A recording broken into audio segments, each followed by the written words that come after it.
makin numpuk, makin sempit baik akal dan hatimu. Pasti dijauhkan dari Allah kebaikan.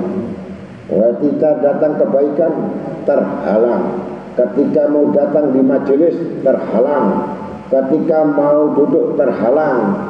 Andai kata dia bisa datang terus terhalang, nggak ngerti. Datang aktif, dengar nasihat terus, tapi nggak ngerti, nggak paham. Diulang 3 kali 10 kali nggak ngerti. Allah bodohkan mereka.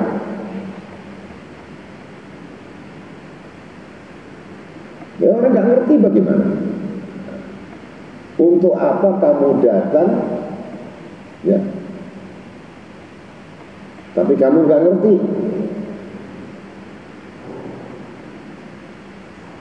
Nah seperti itu. Ini tadi yang disebutkan taklid. Karena apa?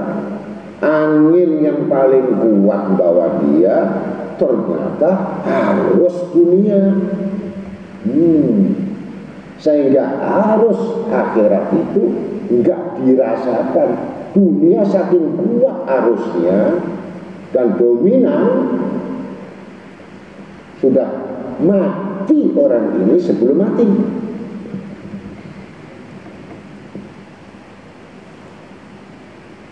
Apa yang mati?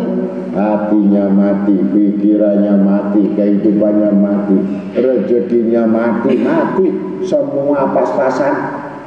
Pas. Kenapa?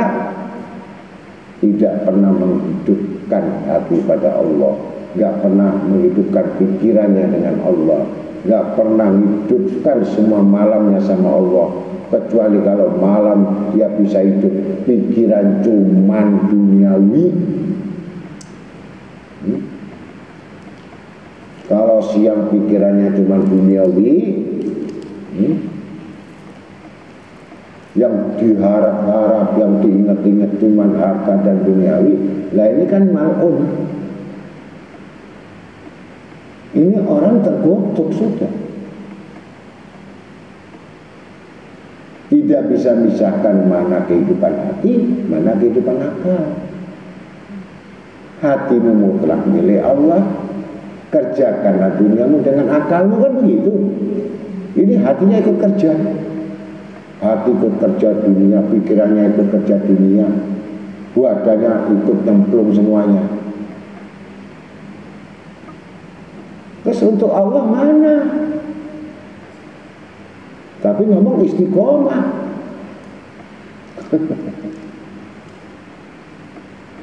Istiqomah itu yang mana?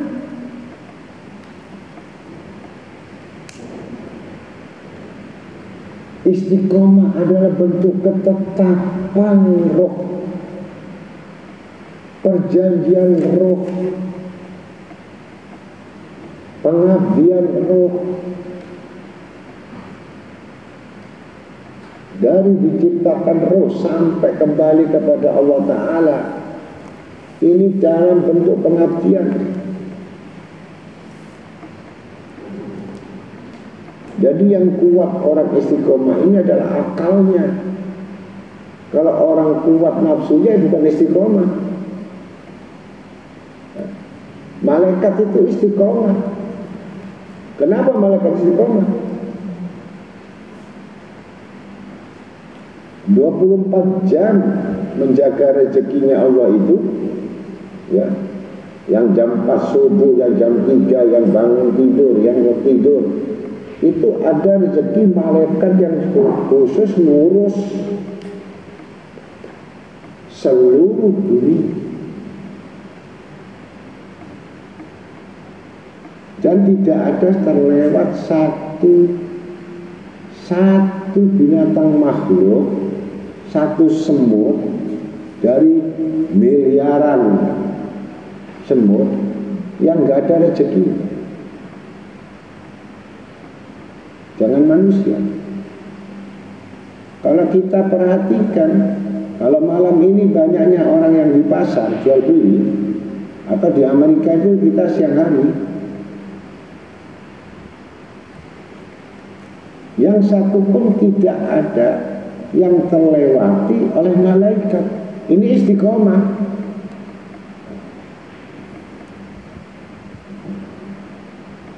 Kalau orang yang banyak lalai, banyak silat, banyak selain Allah, ini apa istiqomah namanya? Secara syariat dia istiqomah karena melihat ngaji Rebo aktif, Jumat aktif, Rebo depan minggat. Nah, puncaknya itu, sentralnya, pusatnya istiqomah ini. Nanti dari istiqomah itu mulai syukur bisa, sabar bisa, sedekah bisa, bangun malam bisa, ngamalkan wudhu bisa, ya, janji sama orang bisa, pokoknya nggak pernah ingkar. Istiqomah itu artinya menepati janji, nggak pernah ingkar.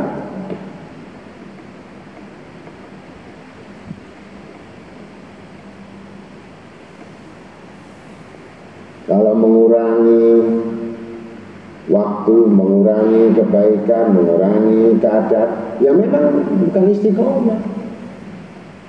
Saya ini sudah istiqomah, tahajud tiap malam, duha saya kerjakan, dianggap itu istiqomah. Bukan.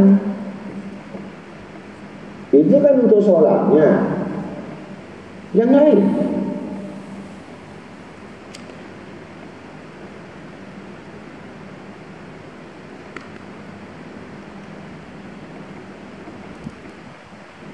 begitu. Jadi kalau kita mengetahui istiqomah itu artinya universal, melengkapi semua persyaratan yang ditentukan, ditetapkan rukun, baik yang wajib maupun yang sunnah. Itu istiqomah. Yang sunnah saja dikuatin, yang wajib mudah-mudah, yang wajib penuh kelalaian. Nanti yang wajib bagus, yang sunnah kurang. Ini belum melengkapi.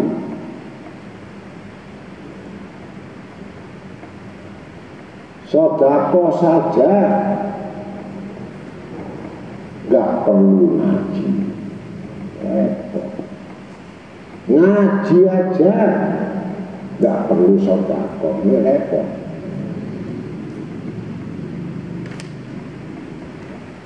Sholat saja nggak perlu doa, wis doa saja nggak perlu sholat.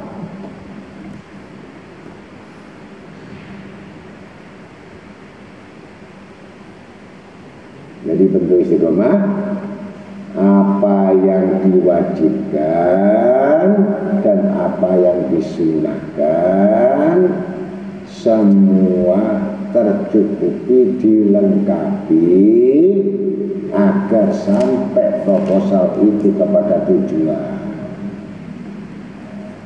Maka istiqomah itu khairun, kebaikannya melebihi dari 1000 kemuliaan. Enak ngomong saya istiqomah, tapi ternyata kamu bukan mulia, tapi mulio. Orang istiqomah mestinya mulia. Kemuliaan itu dekat pada orang takwa. Orang takwa itu dekat dengan istiqomah, kan begitu. Tapi buktinya dia istiqomah. Kenapa nasibnya begitu? Hah? Koneksi sama orang gak ada, sosialitanya gak ada, sosial ekonomi gak ada, tapi istiqomah. Jadi gak bagus itu orang. Ya.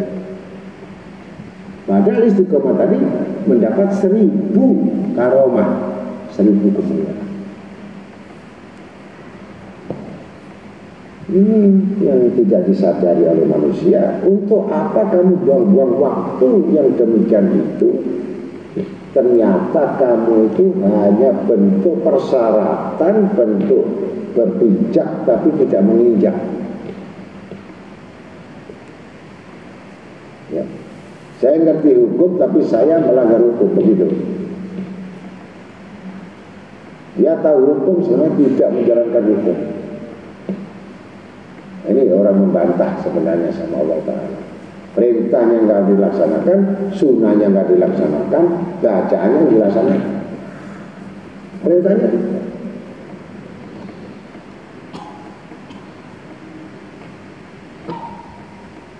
Nah, kalau kita sudah mengalami seperti itu, berarti gugur semua amalan. Kalau tidak bertobat, minta tolong kepada Allah, minta perlindungan kepada Allah, pasti tidak akan bisa diperbaiki oleh siapapun, kecuali diperbaiki oleh diri sendiri, bukan siapa-siapa. Allah pun tidak merubah.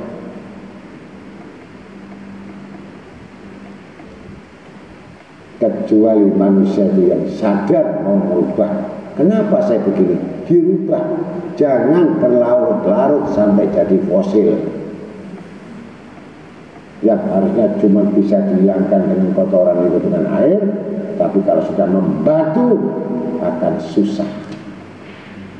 Hati kalau sudah membatu akan susah dihilangkan. Berkarat sampai dibawa mati. Na'udzubillah min dzalik.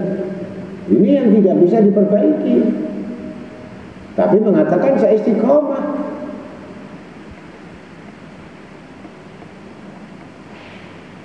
Ya, mudah-mudahan itu sudah jawabannya. Jawaban istiqomah itu tidak semudah apa yang dimaksud bahwa saya ngaji ini istiqomah, saya rebun istiqomah. Kemis kemana Pak? Ya, saya tanya. Kalau kamu Rebu ngaji ini saya tanya, Kemis kemana?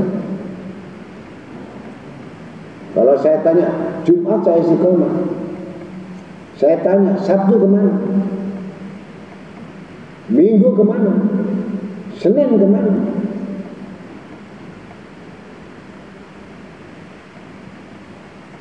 Nah, begitu. Istiqomah itu adalah bentuk seperti orang yang kerja. Kalau menghilangkan waktu 1 hari, dia harus mengganti satu pekerjaan itu dengan lembur. Apalagi meninggalkan pekerjaan 3 hari, dia harus menyusun ulang yang selama 3 hari.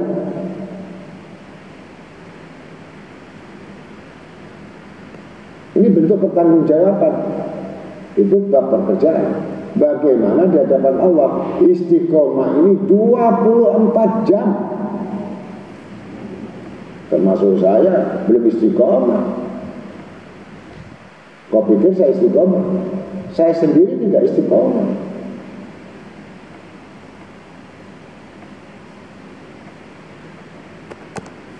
Kenapa saya tidak tidur 24 jam, 24 jam? Itu istiqomah.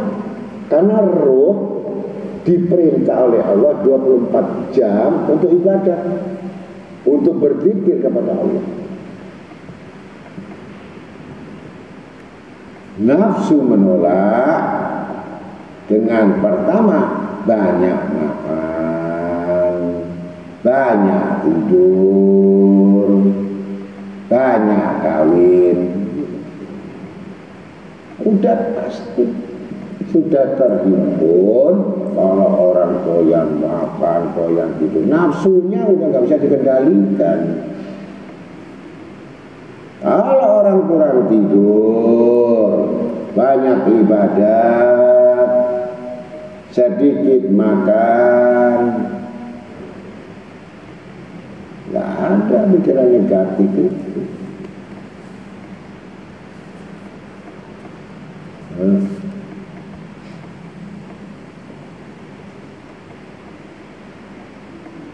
Paham sudah? Makanan roh itu apa?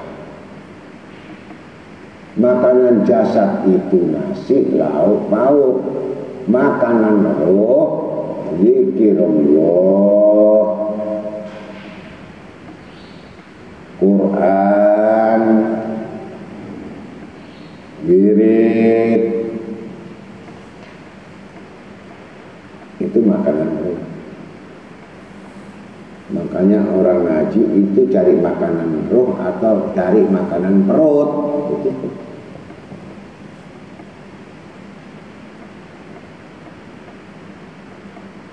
Kalau fungsi roh, maka hidup hati. Kalau makanan perut akan mematikan hati. Jadi situ istiqomah harus paham ya, yang kita kaji malam ini, yaitu orang yang beruntung yang menguatkan syukur, muncul syukur, muncul sabar, muncul tawakal, istiqomah. Syukur punya, sabar punya, ikhlas punya, ridho punya, tawakal punya, berserah diri punya, qanaah punya. Itu yang disebut istiqomah. Ini istiqomah, sambat, menjerit terus. Ini bukan istiqomah. Istiqomah jerit. Diakhirkan bukan karomah, dapat 1000 karomah harusnya. Istiqomah ini enggak, karena jerit terus, ngeluh terus, akhirnya dapat 1000 putus asa. Dapatnya 1000 putus asa.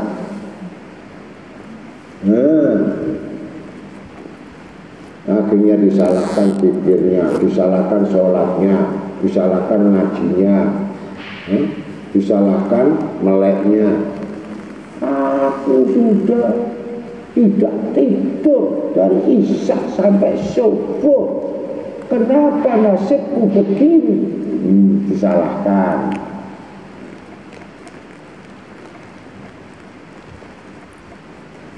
Kan saya sudah istiqomah.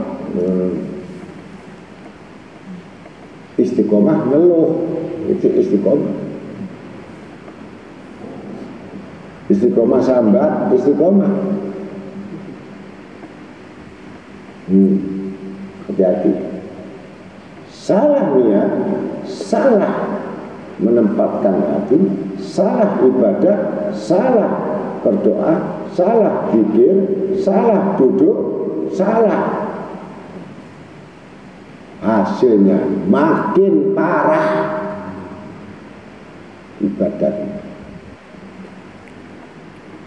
terjerumus dalam kesesatan. Udah, supaya nggak sesat lagi, dikasih zikir. Berubah kamu zikirnya. Jangan ya Fatah ya Rozak, jangan ya Rahman ya Rahim. Ganti zikirnya. La ilaha illallah wahdahu la syarikalah, lahul mulku wal hamdu wa yumiitu ala kulli syai'in. Baca 1000. Enggak usah baca lain, enggak usah minta rezeki dulu. Kamu syirik sudah. Enggak mau. Loh, saya kan punya zikir ini. Doa lakal hamdu syukur. Kemudian saya punya doa laqad ja'akum enggak sepi duit. Saya doa punya muyasir. Ngapain saya baca la ilaha illallah? Orang kalau kena masalah tidak akan baca itu yang namanya wirid. Tidak akan itu baca tauhid itu, kecuali fadilah apa yang di situ. Itu yang kamu utamakan. Ini tanda-tanda orang yang selalu mengeluh kepada Allah, yang tidak mengetahui kesirikan hobi di dalam hatinya.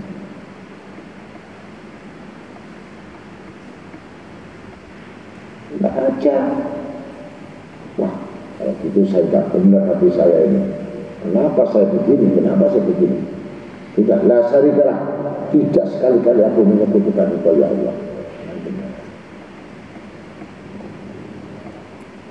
Jadi tidak bersikeras untuk kehendakmu itu. Nggak bisa saya baca ini. Allah harus kasih. Mantap. Ini kalau nafsunya manusia ini kuatnya begini. Bukan dapatkan maghfirah rahmat dari Allah, tapi hukuman yang kuat pada dia.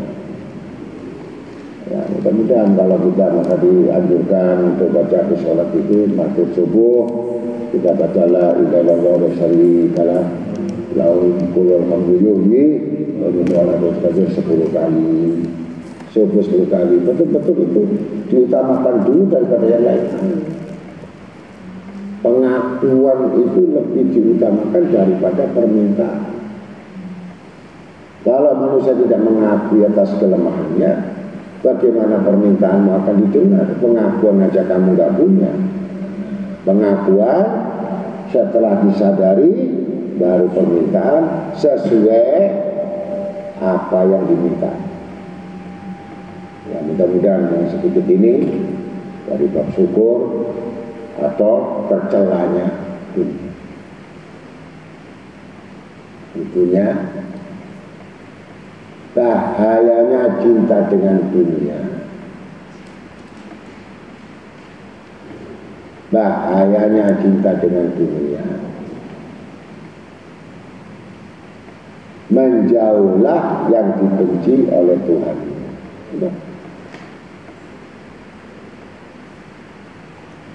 Karena siapa yang mencintai dunia dan bersama ahlinya dan yang selama di dalamnya, maka dia termasuk dapat kebencian Allah Ta'ala. Niscaya di dunia dibenci, siapapun membencinya,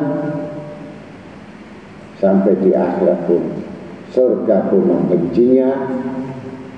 Kamu terkumpul di mana-mana pasti kamu dapat kebencian dan banyak musuhmu dan banyak yang tidak suka kepada.